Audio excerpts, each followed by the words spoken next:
মানে বাঁহ কটাত ব্যস্ত এইফালে আমাৰ নিচাদৰে বাঁহ কাটি আছে এতিয়া বাঁহটো কটা মূলতে কাৰণটো হ'ল ঘৰটো যিহেতুকে বনাই আছিলোঁ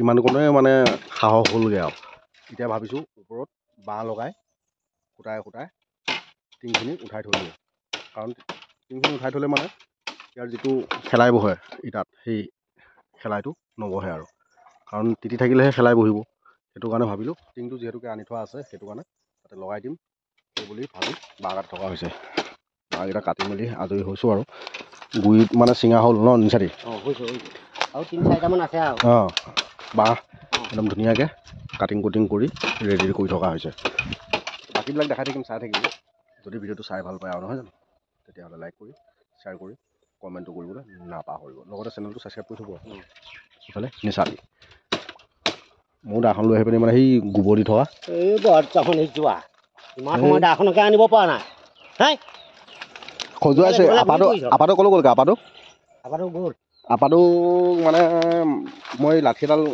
সদায় তেল মাজে থৈ দিবলৈ কওঁ এই খজুৱাই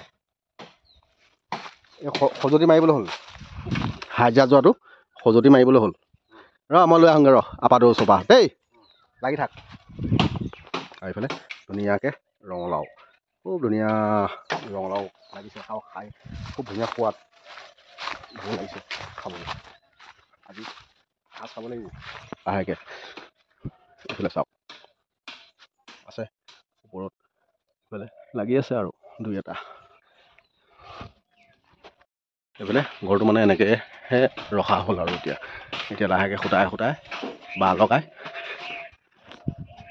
টিংখিনিকে লগাই দিয়া হ'ব কাৰণ টিংখিনি লগাই নিদিলে মানে এতিয়া চবেই তলটো 2 বছৰ লাগে ভেটিটো মাৰি থকা ভেটিটোত শেলাই বহি গ'ল এতিয়া শেলাইখিনি গুচাওঁতে বহুত কষ্ট হয় আৰু হাত খুব ছিঙে বাঁহডাল মাৰি থাকোঁতে লাগি যাব চেককৈ তাৰপিছত আৰু তেজ ওলাই আহিব তেনেকৈ মোৰ ধেৰ দাগ আছে সেইটো কাৰণে এয়া ভাবিছোঁ টিংখিনি লগাই থৈ দিওঁ কাৰণ ঘৰতে বাঁহ আছে যেতিয়া অকণমান হাঁহ আছে সেইটো কাৰণে লগাই থওঁ টিংখিনি বুলি ভাবি বাঁহ কাটি থকা হৈছে বাৰু বন্ধুসকল চাই থাকিব এতিয়া লাহেকৈ মই দাখন আনিবলৈ আহিছিলোঁ পাহৰিয়ে গৈছোঁ কেলৈ পাহৰিব লাগে নবাওঁ এইটো ঘৰ যিহেতু এতিয়া বৰ্তমান আমি আছোঁৱেই বহুতে মোক গালিও পাৰে ঘৰটো নবনাওঁ আমাৰ লেখীয়া দুখীয়া মানুহে পটককৈ ঘৰটো বনাওঁ বুলি ক'লে বনাবলৈ যথেষ্ট অসুবিধা হয় বন্ধুসকল সেয়েহে বনাব পৰা নাই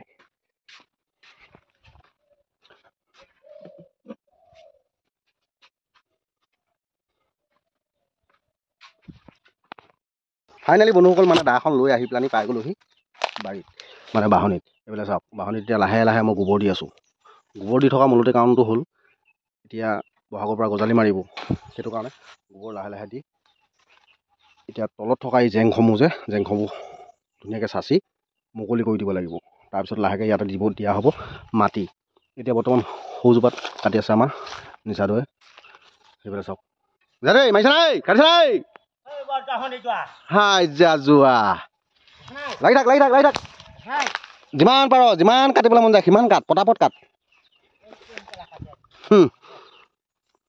তাৰপিছতে কি কৰিব লাগিব গম নাপাব মহাদেৱৰ প্ৰসাদ চিলিম খাই জোখ মাখ লৈ এই নতুনকৈ চোলাটো বা পেণ্টটো চিলাবলৈ দিলে যি গতি হয় নহয় তেনেকৈ কাটিং কুটিং কৰি পেলাব লাগিব নতুনকৈ কাপোৰ কিনি পেলাই দিবিগৈ দৰ্জিটোক সন্মুখতে কটা চিঙা কৰি শেষ কৰি পেলাই হাজিৰা যোৱাটোৱে নহয় নি তাৰপিছতেহে পেণ্টটো পিন্ধিব পৰা হয় বা চাৰ্টটো পিন্ধিব পৰা হয় এতিয়া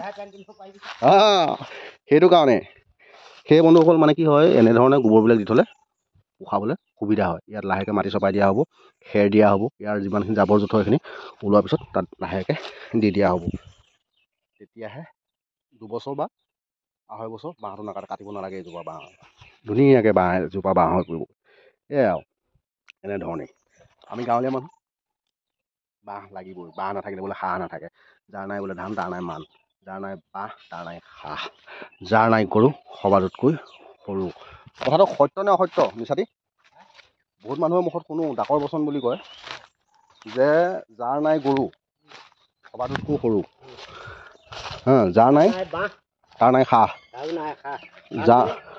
নাই মানে ই কিবা এটা জেওৰাখন থাকিলে মাৰিব পৰা নোৱাৰে লোকৰ পৰা এডাল কিনি আনিব লাগিব আৰু তোমাৰ আকৌ লগতে তুমি নিজে মাৰিলে লগতে তোমাৰ আকৌ হাজিৰাটো থাকিল বাঁহডালো তুমি 100 টকা দি কিনি আনিলা, আকৌ হাজিৰাটো থাকিল, তাত সেইটোৱে। তোমাৰ জেওৰাখন যাব কেইবছৰ?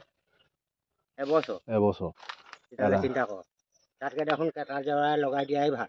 কাটা জেওৰা লগাই দিয়াই ভাল। তেতিয়া তথাপিও জেওৰাখন মানে মায়ো কিবা এটা ভাল লাগে ন। অঁ জেওৰাখন বৈও কিবা এটা ভাল লাগে নাই? ভাল লাগে। হা গাঁৱলীয়া হিচাপে জেওৰাখন বোলে আকৌ হাতত যেনে হ'লেও অকণমান কাটিব, তেজ ওলাবই। 100% সেইটো কাটিবই আৰু। জেওৰা বওঁতে হাত নাকাটিলে জেওৰা বোৱা লিখা লাগে নেকি? নালাগে ন। চিকচিকাব লাগিব গা ধুওঁতে, হয় নহয়?